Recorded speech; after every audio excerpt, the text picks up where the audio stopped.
Hello friends. So I thought today it would be fun.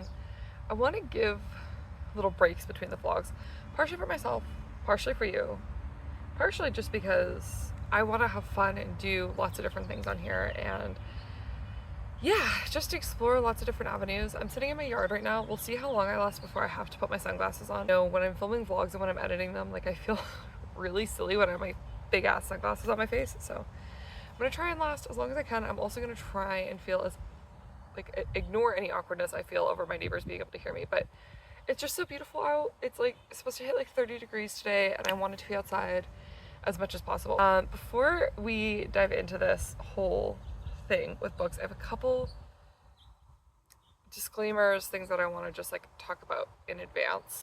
The first is that I am not interested in any conversation around taste. And I'm going to link a video in my description of this video as to why I think discussions around taste in books and like good taste versus bad taste is nonsense. My ratings are very generous. I'm going to be going off of my Goodreads ratings, which are always impulsive and in the moment and immediately after I finish the book. So it is really a reflection of how I felt when I like flipped that last page closed. My last disclaimer is my asthma is at an all-time high. I have a doctor's appointment today to talk to a doctor about it because it has not been this bad since I was a child and I'm dying. So if I'm really short of breath or gaspy, that is what's going on because talking a lot triggers it.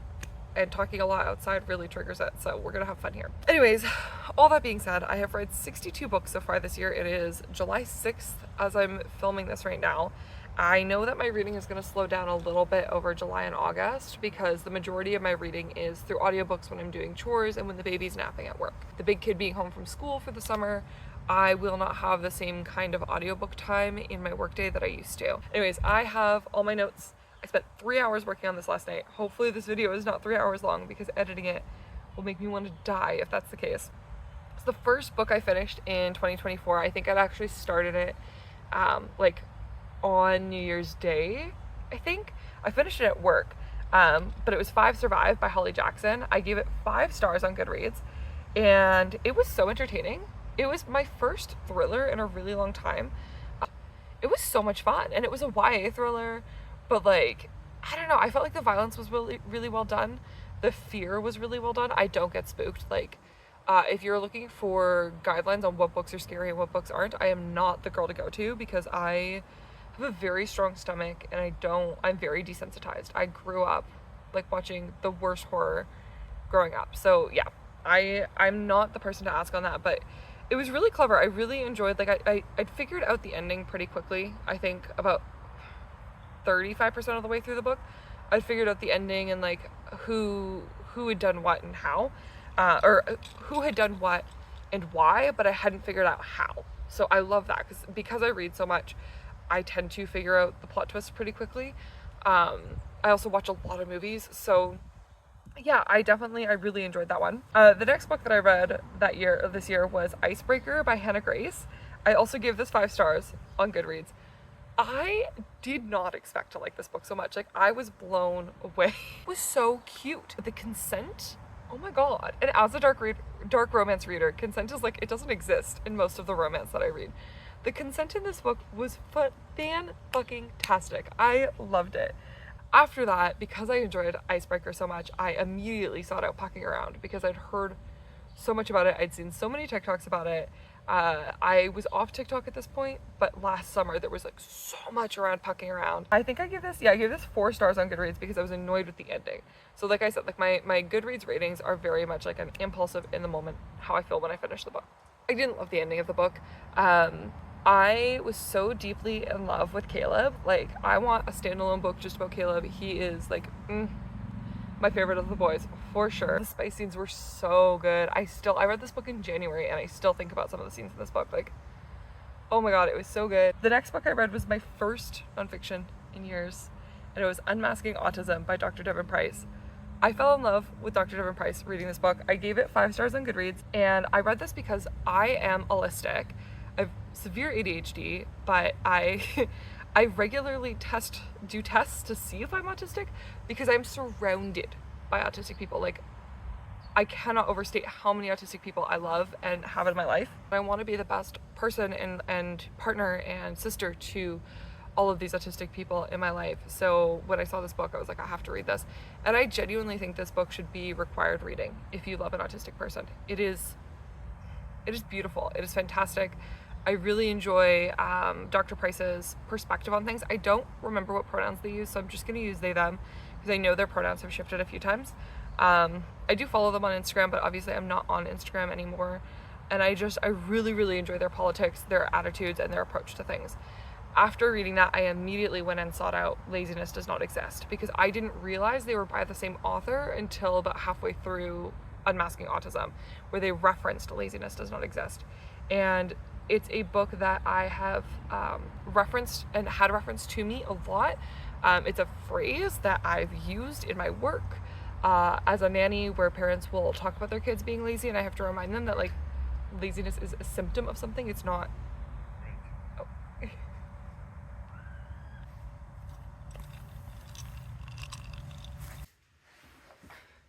Okay, I came inside. My neighbor was outside in his yard, and I could hear him talking on the phone, and I just got really anxious. I got worried you could hear him. I got worried that he could hear me, and it was not it. So this would be a cute little spot. Anyways, I was saying, yeah, Laziness Does Not Exist. I gave it 5 stars on Goodreads. I really enjoyed Dr. Price's politics and their approach to things. It was just like I didn't have a lot of feedback about this book. It answered a lot of questions that have been thrown my way when I've discussed laziness with, like, families I've worked for, but it didn't leave me with more questions, if that makes sense. After that, I read A Shadow in the Ember by Jennifer L. Armentrout. Again, this was 5 stars. I am a huge JLA fan. I love her books. And I actually read this one because I was missing Poppy and Cass.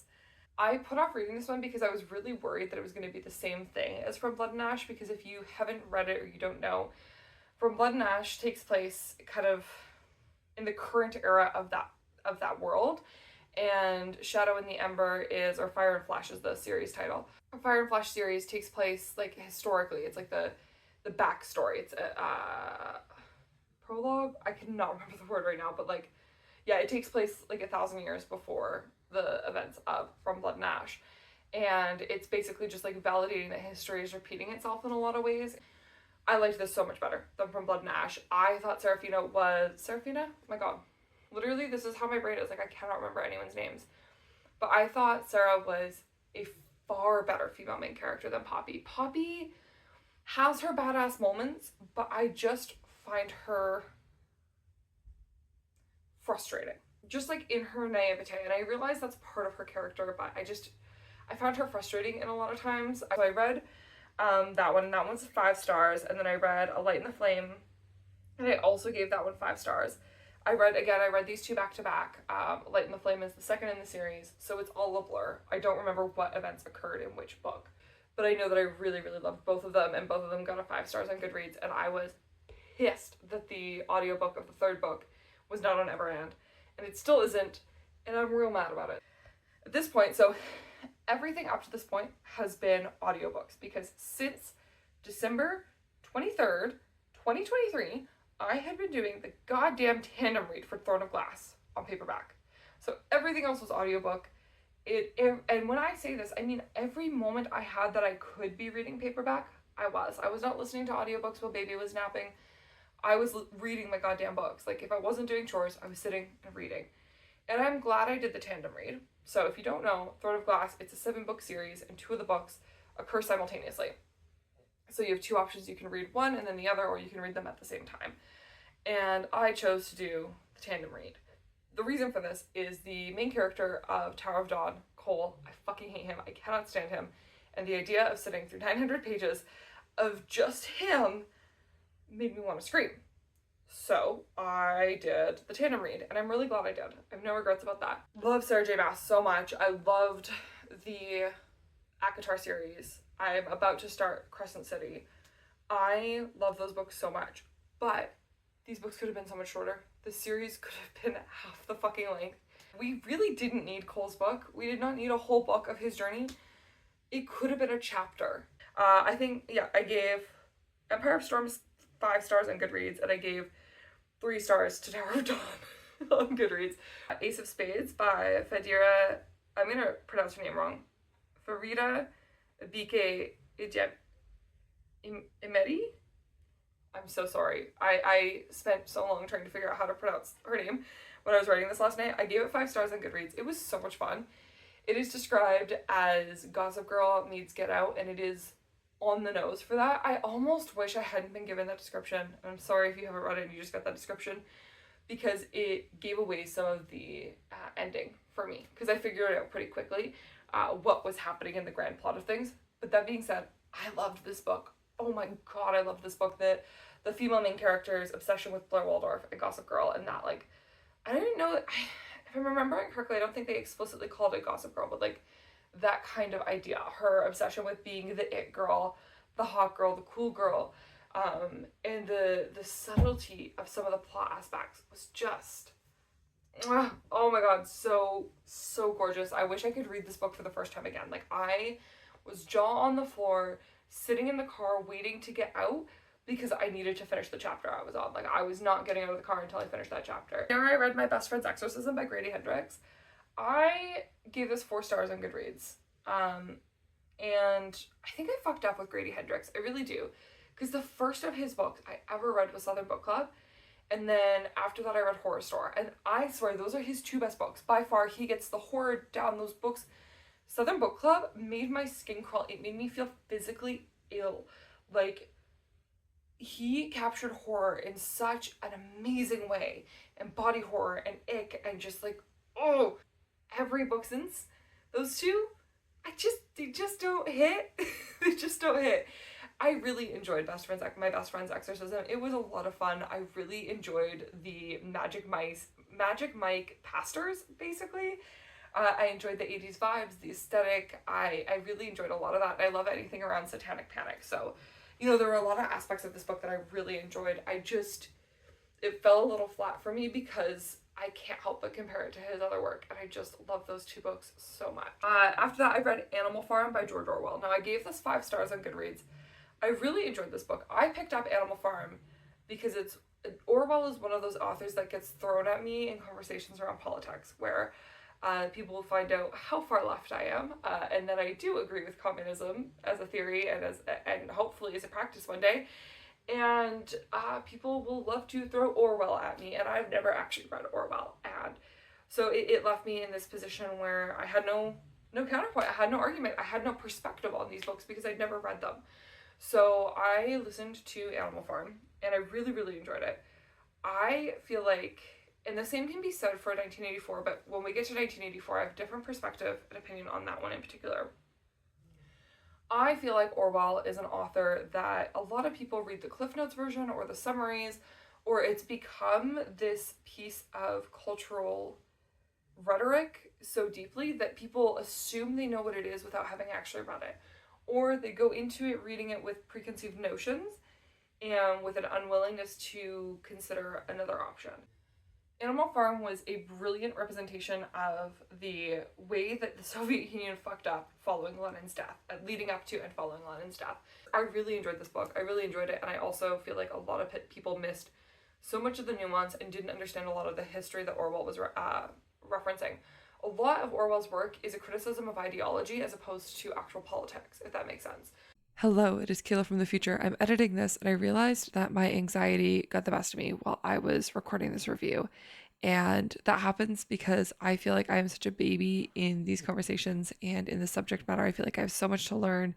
And obviously it's a very sensitive subject. And so sometimes I kind of get in my head and kind of lose myself when I'm talking about it. But basically what I'm trying to say here is that the book Animal Farm isn't necessarily about the ideology or politics of communism at all, but rather about how bad people and bad actors can utilize these really good things, these really valuable tools to put themselves in position of power and use it as a tool of violence. And that's exactly what Stalin did.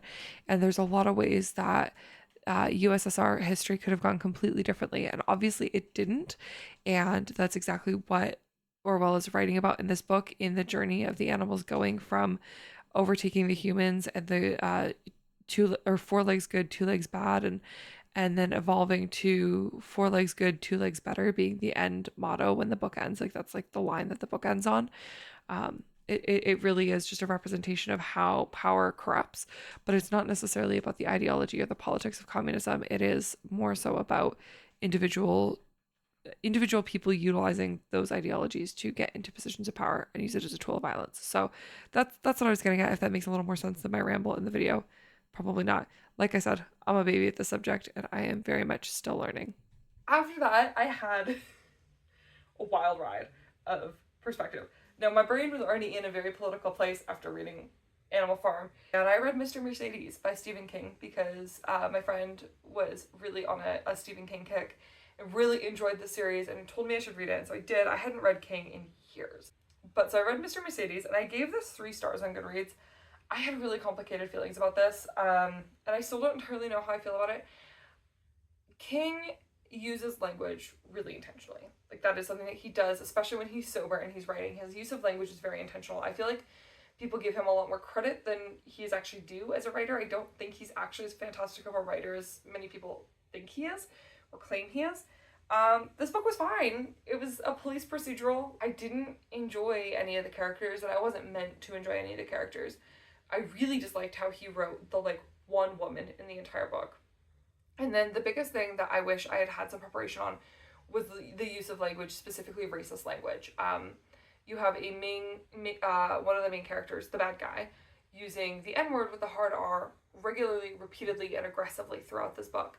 And I just felt really icky. I ended up on this big deep dive through Reddit threads and different forums and conversations online about whether or not it is ethical or okay for white authors to use that word as a tool to narrate someone's racism. And one person online or a few people, but one of the most common phrases I heard was racist people use racist language. And so if you're writing a racist character, they need to be able to use racist language. And I understand that to an extent, but for me, I just feel like he could have articulated that character without using that word. I really do. That, as well as the themes around incest, it wasn't for me. It wasn't my favorite book. I didn't leave this book feeling that was a really interesting story. I left this book feeling I need a shower. And of course, right after that, I read Yellowface by R.F. Kuang. I gave this 5 stars on Goodreads. Loved this book. Devoured it. It was delicious. It was so good. Really interesting book to read right after reading Mr. Mercedes and having all these complicated feelings. It's beautifully written. The story is brilliant. It is full of dark humor. And it really makes you think about internalized stories that you have in your head and these microaggressions that just live in your brain as a white person that are so ingrained and that we're always constantly unpacking. And it was really good. I really enjoyed this book. I really enjoyed that my mom also read it, and so we got to have a lot of conversations around it, and it was so good.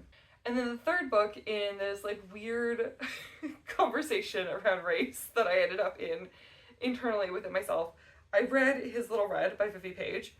Now, I technically DNF'd this book, but I included it on the list because I DNF'd it at 85%. I almost finished the book.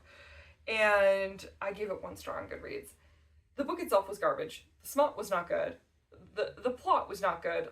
None of this book was good. And I was basically just finishing it because I'd started it. And I was I don't feel like looking for a new book. And then I got to one of the penultimate scenes, one of the big scenes at the end, and they introduce this character Navajo Joe, who they literally describe, and I'm using direct quotes, as the savage Indian. And I said nope. I was after the last 2 books I read, there is no way I can tolerate this. I just cannot do this. I'm out. Bye. And then I finished Kingdom of Ash by Sarah J. Maas, and this book was 5 stars for me, for sure. I loved this. It was so good. I laughed. I cried. I threw the book across the room at one point because I had so many feelings. I loved this book, but I swear to God, Sarah J. Maas, please just make your book shorter. You don't need that much filler content. And also, if you eliminated all that filler, you probably could have included some pretty major scenes, I don't know, people getting married, so that you don't just have it thrown in the middle of a battle of oh yeah, lol, we got married. What? I finally got to read some more paperbacks because I'd finally finished the Throne of Glass series. At this point, it's almost March, and I read 3 paperbacks all year, and I was send help. So I read Verity by Colleen Hoover. I have a lot of feelings about Colleen Hoover. Most of them are positive. I gave Verity 4 stars on Goodreads. Again, it was the ending for me. It just like, I didn't like the ending. I was disappointed with it. It just didn't scratch the itch. So I gave it 4 stars. It wasn't a difficult read. I think I read it in like 4 or 5 hours. I read it curled up in the office while my husband played video games. It was fun. I enjoyed it. It was different than anything else by her I've ever read, and also not simultaneously. Like it was really a fun read. And I swear I've lived in this house. Like the house that she describes the setting of this book so brilliantly that I know this house. Like I know it. I've lived in it. I could draw the floor plan for you. Like she creates this environment so beautifully that I just like, oh, loved it. And then I read How to Sell a Haunted House by Grady Hendrix. I gave this 3 stars on Goodreads. Again, I'm reading Grady Hendrix backwards. I wish I could rewind and do it again. I think I would have really liked this book if I'd read it before reading everything else by him. But yeah, it was just eh. Also, the big final battle conflict really annoyed me. It really annoyed me. I love creepy dolls, but like they took it a little too far and in the wrong direction. He kind of took it. He took this like really cool concept and then was like, what if I just did this instead? And I did not enjoy it. I read Florence and Ecstasy by Jessie Chaffee. This one was recommended to me on Everand, and I was like, sure, looks like fun. I gave it 3 stars on Goodreads, and I'm actually shocked I finished this book. To this day, I don't know how I did. I will literally just read you my Goodreads review because I had a lot of feelings when I finished this book, and I'd actually been writing the review leading up to finishing it as I was like kind of pulling my way through it. This is not a bad book. I think it's a great book for someone who wants to have a greater understanding of eating disorders, if you can read it with an open mind. As someone who's recovered-ish from an eating disorder, this was a really uncomfortable story. I knew from the synopsis that Hannah's ED was part of the story, but it's so central, it's literally the main plot point.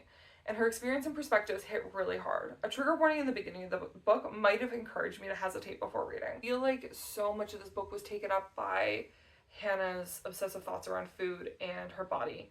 And I definitely realized after reading it that I was body checking again for the first time in a while, and I was like, I need to correct that. I think maybe the author was working through some shit herself. After that, I read Mama Cusses, A Field Guide to Responsive Parenting and Trying Not to Be the Reason Your Kids Need Therapy by TikTok sensation Gwenna Lathland. This book was 5 stars for me. Like, and I knew going into it, it would be 5 stars for me. Part of my job is reading parenting books. And as soon as I knew Gwenna was writing a book, like it was immediately like I put myself on the wait list at the library for it. Like I need this book. It was so good. I love her approach to parenting. I love her perspective on parenting. I listen religiously to her podcast with Tori Phantom called Childproof. 10 on 10. Highly recommend if you're into parenting stuff. And honestly, in a lot of ways, it kind of is like good for reparenting yourself as well. Like there's moments where I'm like, hadn't thought about that way. And because I listened to it as an audiobook and it was narrated by Gwenna herself, it literally just felt like a really long podcast episode. And I was really sad when it was done. And then I read Ugly Love by Colleen Hoover. I gave this 5 stars. And yes, this is the book with the sun's balls quote. If you haven't seen it online, there's a quote towards the end of the book where these 2 parents, young parents, mind you, like teenagers, are having a conversation about their son bringing him home from the hospital, and acknowledge that his testicles are rather large, which, if you've ever seen a newborn, can happen. And it is funny. And there's a line that is, we both laughed at our son's balls. And in the greater context of the scene, it is slightly jarring, but it's also very real. Like, it is, having worked with children for 11 years, it is a real conversation that people have, and it's funny. And I enjoyed this book. I just really wish Colleen Hoover would stop marketing herself as a romance author and allow her books to be shelved on the general literature shelves. Because I think if people detach the concept of romance from her novels, like yes, there are romantic elements, yes, love is a huge theme in her books, but they're not romance novels. They're not meant to romanticize love. They are slice of life. They are books about trauma and heartbreak and all the things that life comes with. And I compare Colleen Hoover to like the Gen Z Jodi Picoult. Like, she deals with heavy themes. She may not always handle them perfectly, but goddamn are these books good. You Just Need to Lose Weight by Aubrey Gordon. I give this 5 stars on Goodreads. I'm a huge Maintenance Phase fan. I am a fat person who's very passionate about fat politics. And I loved this book. I devoured it. I ate it up. There wasn't really much that I didn't already know. But it was, again, like one big, long Maintenance Phase episode, and Aubrey herself narrated it, and I just love it, and I love her. I wish the book was a little funnier, just because she's very funny, but like, whatever, it's fine. It's Suburban Hell by Maureen Kilmer. I gave this 3 stars on Goodreads. It was really eh. I'm realizing I think I'm sick of the suburbs as a setting, because it was just eh. I didn't leave this book with any big feelings. It was just like, well, I technically read a book, yes, correct. Cool. I read Out of the Blue by Jason Bloom, or Jason June. 5 stars. This is such a Gen Z YA novel. Oh my god. But it was so cute. There was chubby representation, there was non-binary representation, there was black representation, there was so much nuance in all the relationships and all the dynamics. There was people behaving complicated, there was people having complicated feelings, there were mermaids. It was great. Then I read The Fine Print by Lauren Asher. I gave this 5 stars on Goodreads. I really liked this book. Again, I didn't expect to like it this much. It was it's popular on Book Talk. Let's give it a shot. I love an asshole main male character, and Rowan, I think his name is? Yeah, Rowan. Definitely was that, but I feel like I hate when they're like, there's an analogy used where it's like the hard shell and the soft center, and I feel like Rowan's center was a little too soft. I feel like there was no structure to that hard shell, and I found that a bit annoying. But other than that, really enjoyed it. And then I immediately read Terms and Conditions by Lauren Asher. Apparently I gave this 5 stars on Goodreads. I have no memory of this. I think I remember disliking the main male character again, but really liking the female character. And that's it. And then I read Femlandia by Christina Dolcher. And I'm going to give an asterisk before I give this review. I did not know she was a TERF when I read this book. This book was on my Christmas list. It came in with my books that my husband got me for Christmas. I gave it 5 stars on Goodreads immediately after submitting my Goodreads 5 stars. Like, it was literally one of those, like, boop, and go to close, but then it popped up some other reviews. And I discovered that she is like a J.K. Rowling level TERF, which, upon further reflection of her books, because she writes feminist dystopias, I can see that. It makes sense.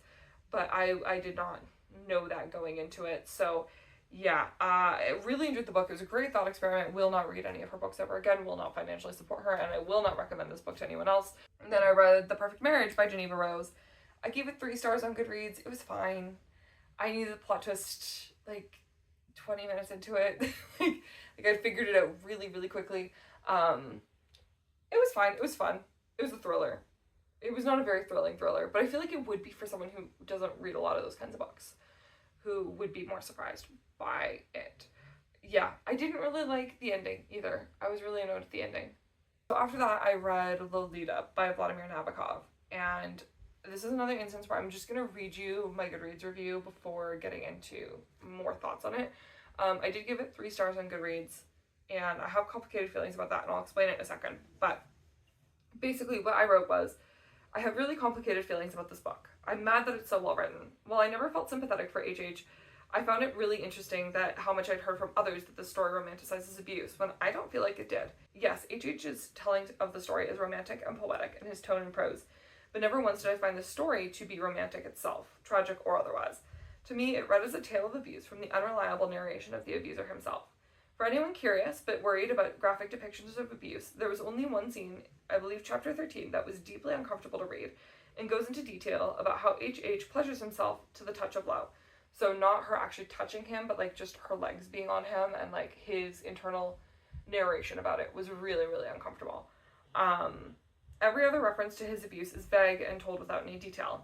I read this as an audiobook, and I genuinely think I may reread it in a year or two on paperback just to catch more of the wordplay and nuance in the writing style.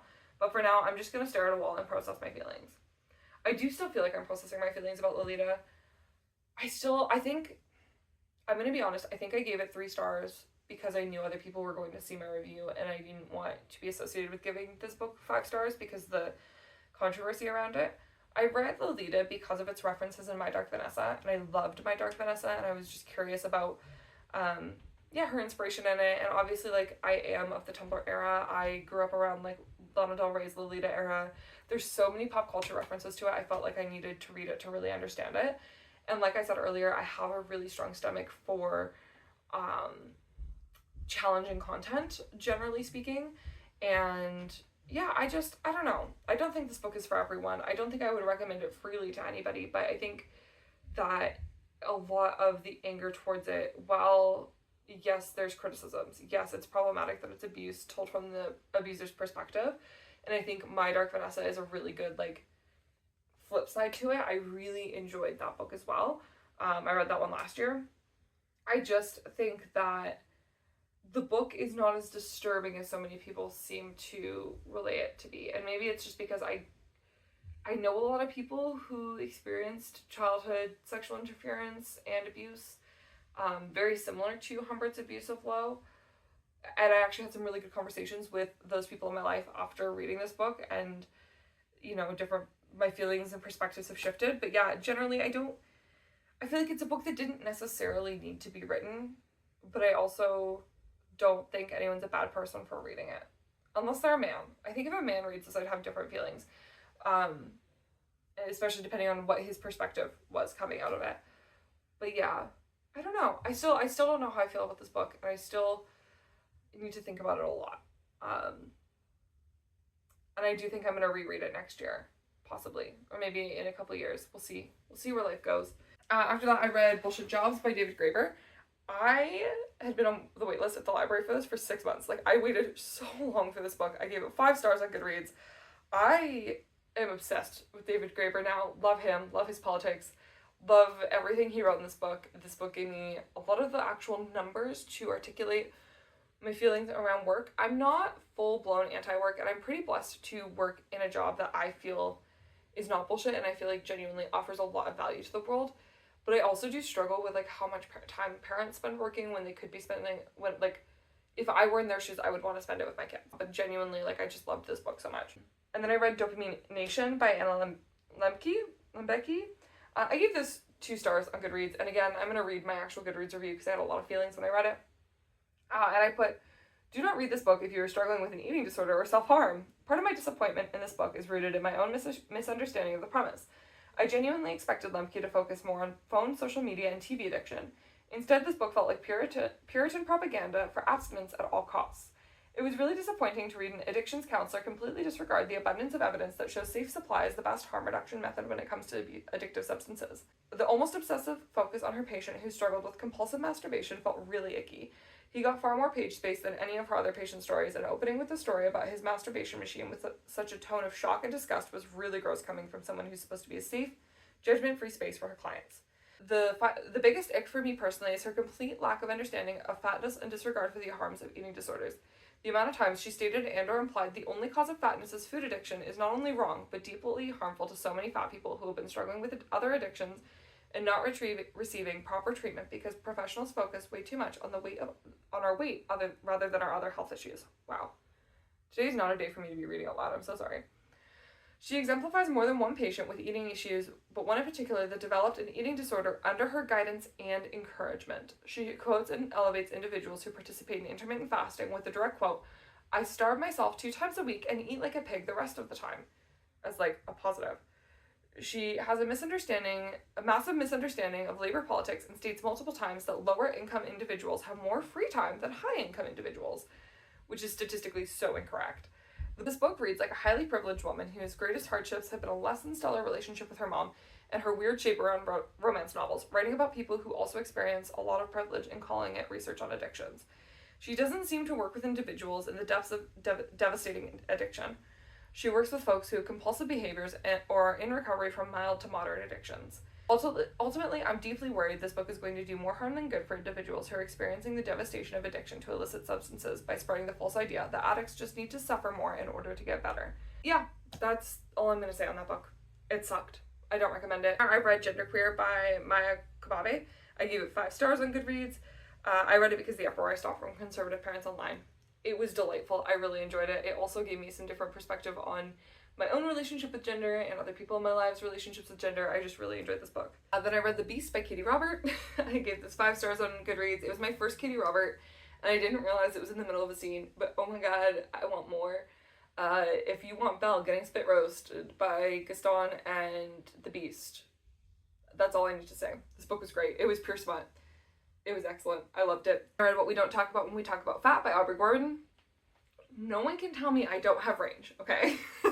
I gave this 4 stars on Goodreads, and I think I just read these 2 books, like both of her books, too close together. There was a lot more anecdote in this one, a little bit less science, And it also wasn't narrated by Aubrey, so it was like her voice, like her writing voice, but not her physical voice, which was hard because I listened to her podcast for years. And then I read His Dark Materials by Philip Pullman.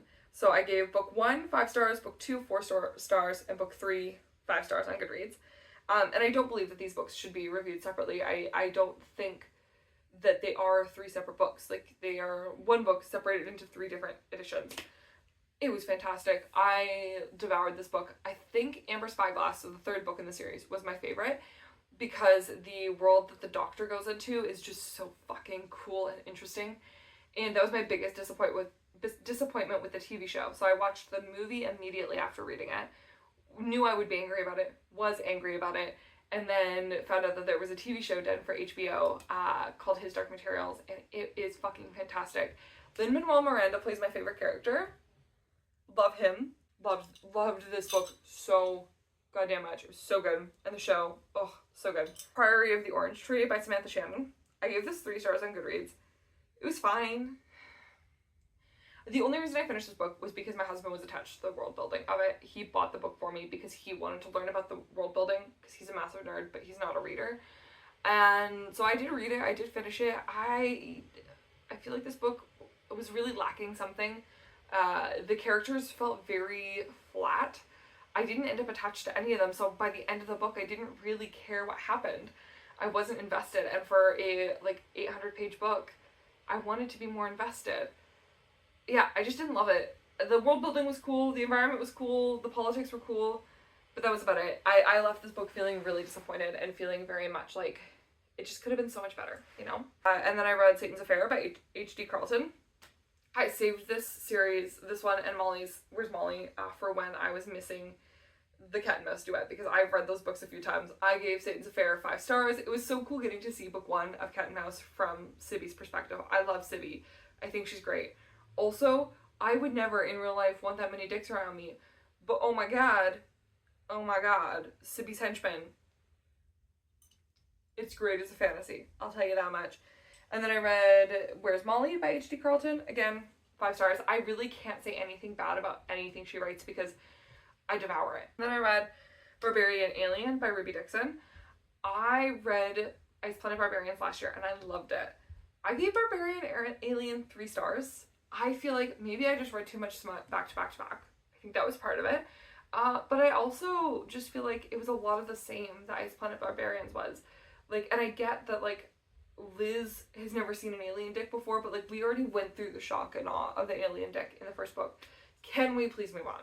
Can we please have a different love story? Can we please explore some more aspects of being on this weird fucking ice planet with these, like, you know, monstrous creatures that need to make babies? I read 1984 by George Orwell.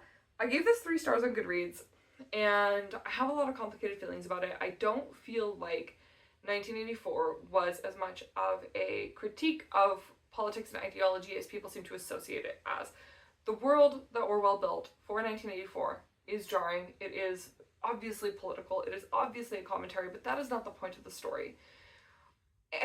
The point of the story I personally felt, was the main character, whose name is escaping me because I'm terrible with names, but his being manipulated by a woman.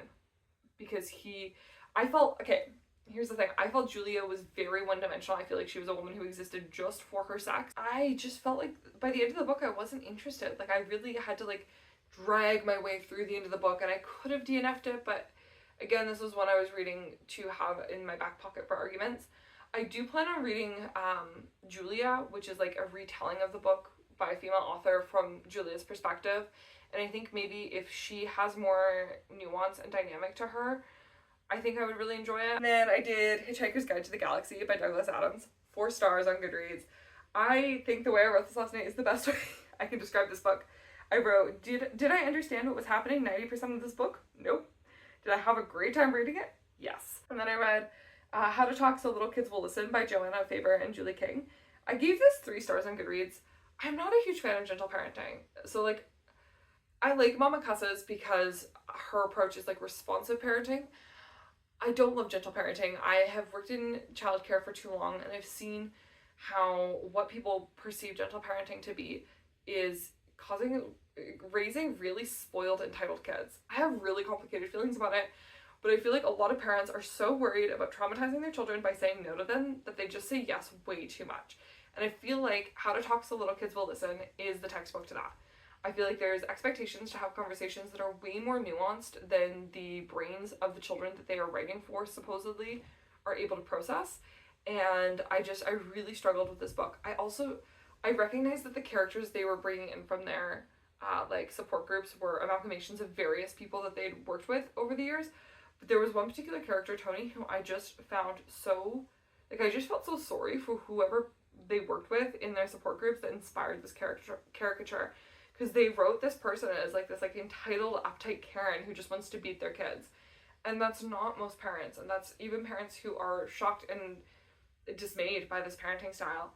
That's not how they actually want to parent. Like we want to parent our kids in ways that feel good to us and to the kids.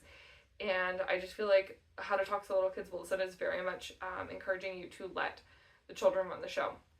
That being said, there is one tool that I pulled out of this book that I was like, I kind of rolled my eyes at, and then the more I thought about it, I was like, I'm gonna give it a shot. And so I brought it into my work with me, and oh my god, it is a game changer. So things like, if you see a kid, when your kid's hitting another kid, instead of saying, oh, we don't hit sister, or oh, we don't do that, or gentle hands, I started using, I don't like to see little sister get hurt. And so the theory with what they wrote in the book is like putting the onus on you instead of the child, takes some of the pressure off the child and helps them correct the behavior faster. Plus, children naturally want to please their parents and caregivers. So as soon as you say, I don't like that, they're often like, oh my god, I did something that upset my grown up, and like, I don't want to do that. And I have seen it have a really significant impact, especially with my 5-year-old. But then, like, I have a friend who's a nanny who has a 2-year-old who is going through some, like, challenging behaviors. And I've used it with him when he's making unwise decisions. And I've watched the gears shift in his brain way faster than when we're like, stop doing that, don't do that, any of that language. So, like, there are tools in this book that I think are helpful. And there were tools in this book that I already use. So, like, I'm not saying the entire book's a write-off. I'm just saying that, like, I think there's a lot of pressure to make our kids happy and comfortable all the time, and that's just not reality with parenting. After that, I read, so this is one where I grouped all the books together, the Housemaid series by Frida McFadden. I love her books so much. They are not well written. They are beach reads, they are airplane reads, they are just like quick brain candy. Like, I read the 3rd book on my vacation in Oregon. I gave Housemaid 3 stars, I gave The Housemaid's Secret 3 stars, and I gave The Housemaid Is Watching 2 stars on Goodreads. I Survived Capitalism, and all I got was this lousy t-shirt by Madeline Pendleton. Again, I'm biased going into this. I love Madeline. Her TikToks, her podcast, everything about her, love her. This book was very much a memoir with some, like, cool money tips thrown in. I also really enjoyed the little piece of punk history with getting more of Drew Bernstein's life. Like, just a little bit more of what his life was like right before he died, and from Madeline's perspective as his partner. Yeah, it was just really cool. I found her because of her videos about being his partner when he died. It was just really, really cool. It was really cool. I thoroughly enjoyed this book. I gave it 5 stars. Then I read A Rip Through Time by Kelly Armstrong. I gave this 5 stars on Goodreads. This opened up a whole world for me of loving historical fiction. I love the myth busting she does in the series of different Victorian era, especially like Scottish Victorian era facts where people just like make assumptions of what life was like. And she's like, haha, I did the research. That's not what it was like. And also, Kelly Armstrong is a Canadian author from where I live. So the main character is originally from Vancouver, which I thought was really fun. Then I read Punk 57 by Penelope Douglas. Again, I did the thing where I read the books backwards. I read Credence by Penelope Douglas last year, and I loved it. And then I started reading her older stuff, and just, I gave it 4 stars on Goodreads. I'm also pretty sure I read this one in high school. I got like halfway through the book and there was a scene where I was like, I've read this before. And then by the end of the book, I'm quite confident I read this book in high school. So, you know, whatever. It's fine. The Spice was really good when we got there. Really enjoyed that. I read Cheryl Join Your Cult by Maria Bamford. I gave this 1 star on Goodreads, and I have to give some acknowledgement that I did not realize that this book was a memoir. I'd heard this book referenced in a couple podcasts, and so just as a book about the relationship between cults and mental illness, I thought this book would be really cool. The audiobook is narrated by Maria herself. She is a voice actor. She is a Teletoon, or like a Cartoon Network voice actor. and her voice is really, really irritating. And I'm sorry, Maria, it's just a reality. I'm not the only person who said it, so I'm just gonna say it. Her voice is really irritating. And then also, it just felt very much like a privileged woman whining about the challenges of her life. Like, yes, her mental illness is really hard, and her observations of the anonymous groups is valid. Like I mentioned that earlier with Dopamine Nation. But I just, like, I felt like it was just, like, a lot of her whining about her privilege. I also really hated how many times in the book she stated that her family had specifically asked her to stop using them as reference points in her comedy, and then she not only used them as reference points in her comedy, but then also in her book. And I just really don't like that. It felt very icky to me. It felt really disrespectful. And then I read Scarcity Brain by Michael Easter. It was a fun read. It was very classic self-help.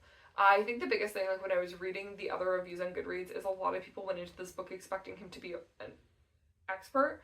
I went into it knowing he was a journalist. So I went into it very much like expecting a long form editorial, and I loved it. If you go into it expecting scientific research from a scientific expert, you're not going to get that in this book. Basically, I related this on my Goodreads review to Down to Earth by Zac Efron. If you remember that series on Netflix that came out in like 2021, it's that but in a book, and it has some really cool insights. And it has, like, he talks to some really interesting people in the research of this book, and it was really fun. He is a bodybuilder, so there's some weird weight stuff going on in this book, but I find you can't escape that, and it's nowhere near as bad as in a lot of the other books I read this year. And then I read Suicide Club by Rachel Heng. I gave this 4 stars on Goodreads. It was a cool read. I really enjoyed the idea of extended lifespans leading to decreased population, not increased population, because, like, that's generally when you see, like, immortality or extended lifespans, it's like, oh no, there's too many humans because everybody just keeps fucking and making babies. And that's not what this book was at all. I feel like it could have been fleshed out a little bit more. I feel like the characters could have been dove a little bit deeper into. I honestly wish this book was longer, which it's rare that I say that. I just wish there was more given to the meat of the story. I had so many questions about the world building that she just didn't answer in the book. But it was a debut, and it was really beautifully written, and I really did enjoy this book. I had some questions after I finished it. The Last Bookshop in London by Madeline Martin. This got 5 stars on Goodreads. This scratched so many itches for me. This is a historical fiction that takes place during World War II. It really isn't about World War II. The book is about the way the books and storytelling bring us together in times of crisis. And that hit for me. That hit so hard. That, like, hit me in the chest. I loved this book. I sobbed reading this book. I was very attached to this book. Loved it, 100%. Crib Sheet by Emily Oster. Gave this 5 stars on Goodreads. This book is a book that I just will keep in my back pocket for the rest of my career. The general premise of this book is you're doing fine. You're not breaking your baby, and here's the research that tells you that's true.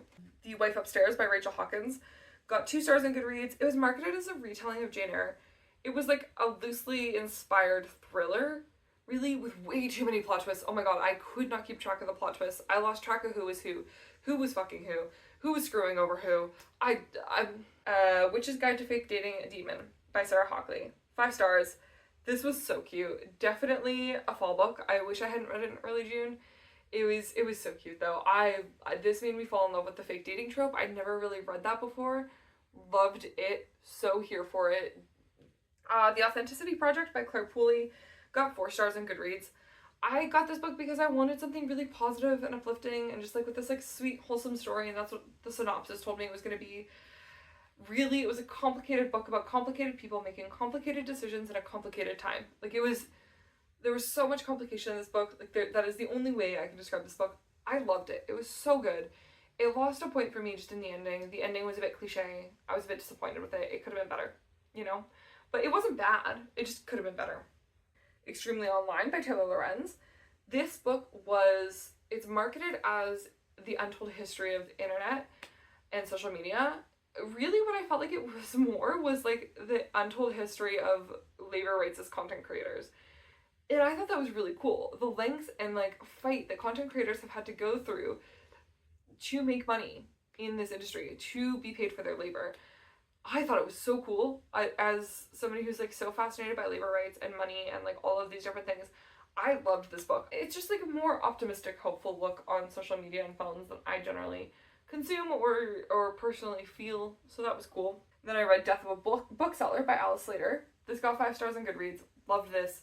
There were some scenes that were really uncomfy. It was a really good critique on true crime, and true crime culture and like the way that people consume it as like fans. As a spooky bitch, it's like kind of just like assumed that I'm into true crime, and I'm really not.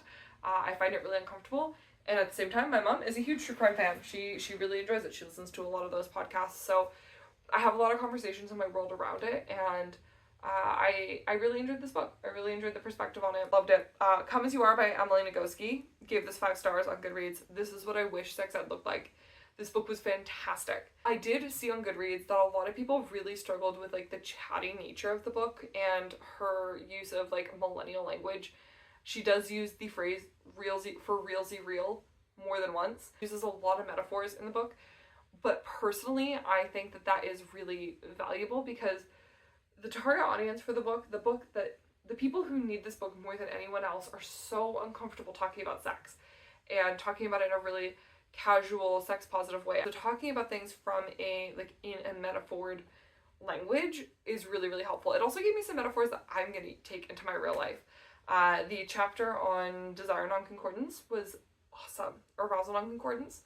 Loved it. And the metaphors she used in that chapter were my favorite. Like, I've actually used those in my real life since reading the book 2 weeks ago. Oh my god, we're almost done. I read The BFG by Roald Dahl. So this is my first summer book with my kiddo. I gave this 3 stars on Goodreads. I loved this book growing up. I was really excited when he picked it. But, like, as an adult, it just doesn't hit. And I don't know that it's one that I'll read to my kids, personally. There's some, like, scenes with weird gender things. And I get the book was written in the 80s. There's a scene where Sophie is, like, exploring the jars of dreams the BFG has. And then it comes up that these are girl dreams and that boy dreams are different. And I didn't love the way that scene was done. Also, the silly language was exhausting. And it just doesn't age well. Like, I remember really liking it as a kid. But, like, my nanny kiddo just didn't, he wasn't here for it. He wasn't giggling in the back of the car during the silly language. And a lot of the idioms that are referenced as well that are like butchered by the BFG because his language just isn't great. Again, they didn't age well because like they're not idioms that kids hear super often anymore. So like they don't realize how funny it is or like how funny Roald Dahl thought he was being. Yeah, like I said, I really enjoyed it as a kid. I don't love it as an adult. And the last book that I literally finished it last night, Birthday Girl by Penelope Douglas. I gave this 4 stars on Goodreads. It was a great read. I devoured it. It was an easy read too. So yeah, that's everything I've read so far this year, and that was a lot, and I'm exhausted now and I need to go take a nap and not talk for an hour. But hopefully I will not read as much through the rest of the year, and the end of the year can be a shorter video. Thank you for watching. If you want to follow me on Goodreads, I'll put my link in the description, and you can just see it in real time as I read these horrific and delightful books as I go along. Thanks for watching.